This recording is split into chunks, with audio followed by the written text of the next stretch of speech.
Hello everyone.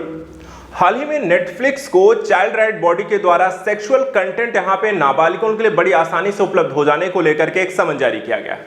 लेकिन अगर हम बात करें ओटीटी प्लेटफॉर्म, ये सिर्फ नेटफ्लिक्स की ही नहीं बल्कि ये सेक्सुअल कंटेंट अलग अलग तरीके के यहां पर कई सारे बोल्ड यहां पे सेक्सुअल कंटेंट बड़ी आसानी से सभी के लिए उपलब्ध हैं, लेकिन बच्चों पर इसके दुष्प्रभाव पड़ते हैं। नेटफ्लिक्स ही नहीं, अगर हम बात करें अमेजन प्राइम, डिज्नी या फिर आपको एलटी बालाजी और ऐसे कई सारे यहां पर ऐप हैं जिनमें इस तरीके के सेक्सुअल कंटेंट की भरमार है। देखा जाए चाइल्ड राइट बॉडी के द्वारा एक समन भेजा गया है और साथ ही यहाँ पे पॉस्को एक्ट के उल्लंघन को लेकर कार्रवाई करने की यहाँ पे प्रक्रिया को आगे बढ़ाया है। आज हम इसी मामले को यहाँ पे समझने का प्रयास करेंगे। इन सेक्सुअल कंटेंट की बढ़ती यहाँ पर आपको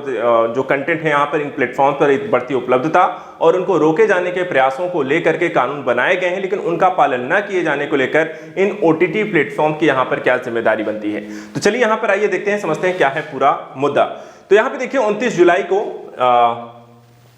पेश होने को कहा गया है। जो नेटफ्लिक्स है उनको यहां पर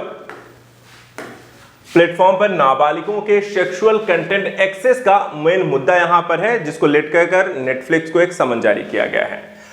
फॉर्म यहां पे देखिए, इनको फुल फॉर्म जो है national commission for protection of child rights यानी एनसीपीसीआर ने मंगलवार यानी 23 जुलाई को ओटीटी प्लेटफॉर्म नेटफ्लिक्स को यह समन जारी किया। इसमें लिखा गया है कि नेटफ्लिक्स के प्लेटफॉर्म पर सेक्सुअल कंटेंट दिखाया जाता है और ये जो कंटेंट है बड़ी आसानी से यहाँ पे नाबालिगों के लिए भी आपको उपलब्ध है। ऐसा होने पर अगर देखा जाए इस तरह के एक्ट का आप उल्लंघन करते हैं, किस एक्ट का? पॉस्को एक्ट 2012 का उल्लंघन करते हैं, जिसमें नाबालिगों के संदर्भ में यहाँ पे सेक्सुअल कंटेंट और उससे रिलेटेड यहाँ पे प्रक्रियाओं को लेकर के कानून बनाया गया है। कमीशन ने सीपीसीआर एक्ट 2005 की धारा 14 के तहत नेटफ्लिक्स से जुड़े अधिकारियों को इस मामले में अब तक उनके उठाए गए कदमों की डिटेल मांगी थी और 29 जुलाई दोपहर 3 बजे यहां पर फिजिकली उपस्थित होने को कहा गया है। देखिए, वेब सीरीज के तौर पर बी ग्रेड और लो बजट के सॉफ्ट पॉर्न यहां पर आपको कंटेंट उपलब्ध कराए जा रहे हैं और यही एक बड़ा मुद्दा है। यानी कि आप एंटरटेनमेंट के नाम पर कहें, वेब सीरीज के नाम पे कहें या मूवीज के नाम पे कहें, आप इस तरीके के बोल्ड कंटेंट दिखा रहे हैं जो कि पूरी तरीके से पॉर्न कंटेंट तो नहीं है, लेकिन आप सेमी पॉर्न या सॉफ्ट पॉर्न यहां पर उन्हें संज्ञा दे सकते हैं। अब यहां पे देखिए, डीए रिपोर्ट्स के मुताबिक 2018 से 24 के बीच कई ओटीटी प्लेटफॉर्म जो है वेब सीरीज के तौर पर बी ग्रेड और low budget soft porn content यहां पर पेश करते हैं। सुप्रीम कोर्ट में अगर हम देखें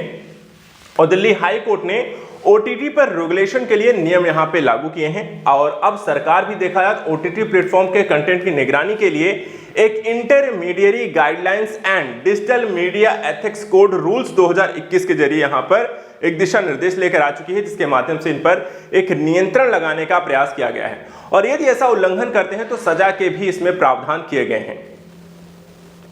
देखा जाए तो किस तरीके के नियमों का यहां पर कानून का उल्लंघन करता है, किस तरीके की धाराओं का यहां पर उल्लंघन हो रहा है।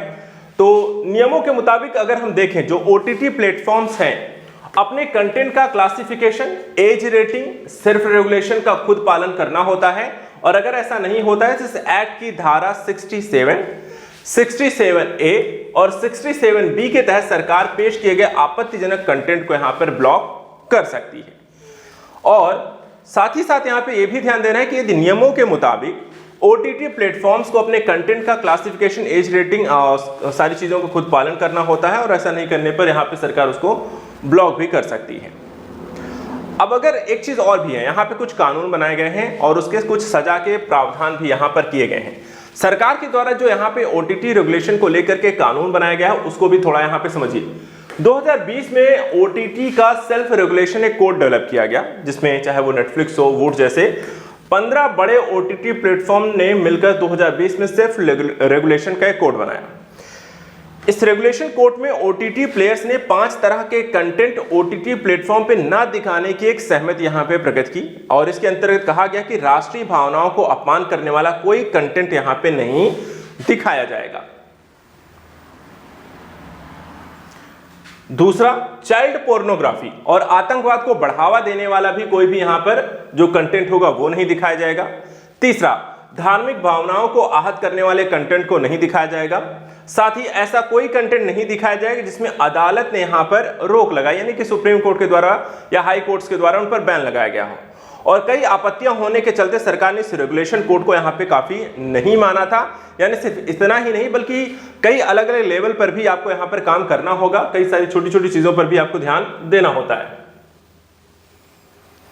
बात करें कि 2004 से नेटफ्लिक्स की शुरुआत कब से हुई, तो नेटफ्लिक्स की शुरुआत 2005-4 से होती है और करीब यहां पर सालाना इसका रेवेन्यू जो है बढ़कर 3.73 हजार करोड़ हो गया था। इसके बाद कंपनी धीरे धीरे पॉपुलर होना शुरू होती है, लेकिन 2005 के आते आते दुनिया में देखा जाए तो 50 लाख लोगों के द्वारा इसका सब्सक्राइब होने के बाद यूट्यूब आ जाता है और यूट्यूब से फिर इसकी प्रतिस्पर्धा और धीरे धीरे कई सारे अन्य यहाँ पर प्लेटफॉर्म उसके बाद आते चले जाते हैं और वर्तमान समय में इन OTT प्लेटफॉर्म यूट्यूब और कई इस तरीके के यहाँ पर प्लेटफॉर्म्स हैं, OTT कहें या फिर आपको यहाँ पर यूट्यूब कहें, जहां पर आपको कई तरीके के वीडियो आसानी से आपको उपलब्ध है। हम बात करें कि भारत में OTT की शुरुआत कैसे हुई, तो इसको लेकर के देश में 2008 में OTT की शुरुआत होती है और पहला जो डिपेंडेंट OTT प्लेटफॉर्म यहाँ पे था वो बिग फ्लिक्स था, जिसे यहाँ पे रिलायंस एंटरटेनमेंट के द्वारा 2008 में रिलीज किया गया। 2010 में हम देखें तो डिजिवाइस के यहाँ पर एक और स्नेक्स GTV से सहित इंडिया का एक पहला मोबाइल ऐप जो था, जो हम कहें OTT मोबाइल ऐप यहाँ पे लॉन्च किया गया। 2013-14 में देखें तो ऐसे कई सारे यहाँ पे जो है, जैसे कि IPL के मैचों की मेजबानी जो होती है डिज्नी हॉटस्टार पे यहाँ पे किए जाने लगे और 2015 में IPL की लाइव स्ट्रीमिंग यहाँ पे हॉटस्टार पे होने के कारण ये सबसे ज्यादा लोकप्रिय OTT प्लेटफॉर्म बन जाता है और वर्तमान समय में देखा जाए तो कई सारे यहाँ पे OTT प्लेटफॉर्म भारत में उपलब्ध है जिनका प्रयोग आप करते हैं। सबसे तेजी से इनका जो विस्तार हुआ वो कोरोना काल में हुआ, क्योंकि लोग घर में बंद हो गए, कहीं बाहर जा नहीं सकते थे, ना मूवी थिएटर इत्यादि जा सकते, नहीं घूमने फिरने जा सकते थे। तो इस दौरान OTT एक बड़ा सहारा बना, जहां पे कई सारे कंटेंट यहाँ पे उपलब्ध थे और लोगों को ये देख करके यहाँ पे टाइम काटने को एक बेहतरीन मौका उनको मिलता है। 2020 में कोरोना की शुरुआत के 3 महीनों में भारत OTT प्लेटफॉर्म 2019 के अंतिम 3 महीने के मुकाबले यहाँ पर देखा जाए 13% से ज्यादा व्यूज मिले।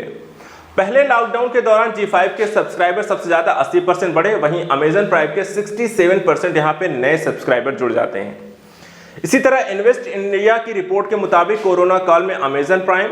Netflix, Disney plus Hotstar OTT platforms पर यूजर्स का टाइम स्पेंड था 82.63% यहां पर बढ़ गया। उसी तरीके से यूट्यूब जैसे फ्री एक्सेस प्लेटफॉर्म पर देश के लोगों ने 20.5% ज्यादा यहां पर समय खर्च किया। यानी कि